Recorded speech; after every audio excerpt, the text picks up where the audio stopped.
Good day, y'all. It's AJ here, your toothless sage seeker. It is another glorious May morning out here in the high desert. The sun is out, there's a nice breeze going on, and it is a beautiful day. So, in my last reading, I spoke about going through my own transitional period of weight loss and that I was on a 3-day juice cleanse.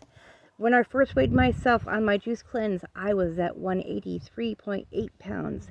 Today, I'm at the end of my juice cleanse, which was yesterday. This morning, when I weighed myself, I was 178.2 pounds. Yes, my transition period worked. I am officially in the 170s.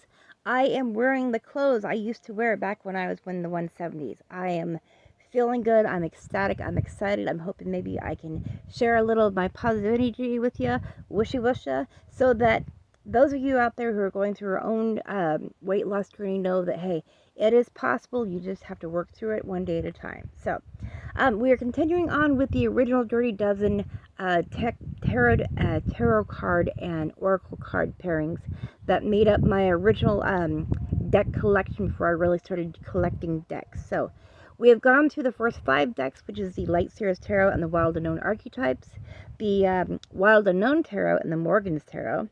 Not the Morgan Greer, the Morgan's Tarot.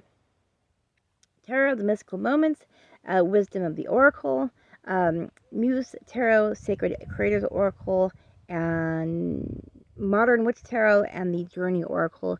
And today we are working with deck pairing number 6, which is Tarot of a Moon Garden and How to Be a Moonflower. So, I was really drawn to this tarot deck for some reason. I don't know why, but I had to acquire it, so I did. I got the older version, and although I loved it, I didn't like the fact it was mostly borders. So, when I found out they came out with a borderless edition, I got the borderless edition and sold my older deck. And the Oracle deck that I found that paired really well with it is How to Be a Moonflower, because guess what belongs in moon gardens? Moonflowers. This is a tall oblong deck.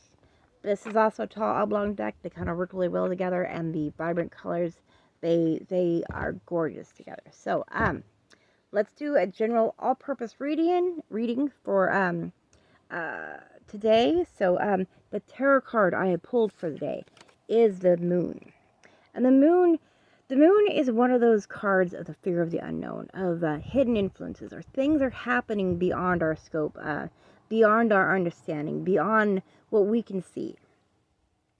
And that could bring on some anxiety, some fear, some pushback, if you may, just because you're not certain what's going to happen or what's going on. And the Oracle card I pulled today, and this deck is really one of those decks that kind of gives you a different perspective on things. This is keep fragrant flowers by your bedside. And the thing is with flowers, the fragrant flowers bring us joy. They bring us happiness. They bring us calm. They uplift our spirits. We all love smelling a good flower. And having flowers by your bedside can help you go into a calmer sleep, a more peaceful sleep. So the message I'm getting from these two cards, when we are going journeying forward into the unknown, into things we don't quite understand, on a daily basis, take time to have that one thing that brings you joy, that one thing that uplifts your spirit, even if it's simple as having a cup of tea or a cup of coffee, or just that few minutes of the first sip of coffee. That could be your zen, your moment of calm before the storm. This will help us get us through these days, through these times, and help us not be so afraid of what might be out there. Yes, life is hectic. Things are going to happen when we're not certain how they're going to happen, and there are going to be good days and bad days.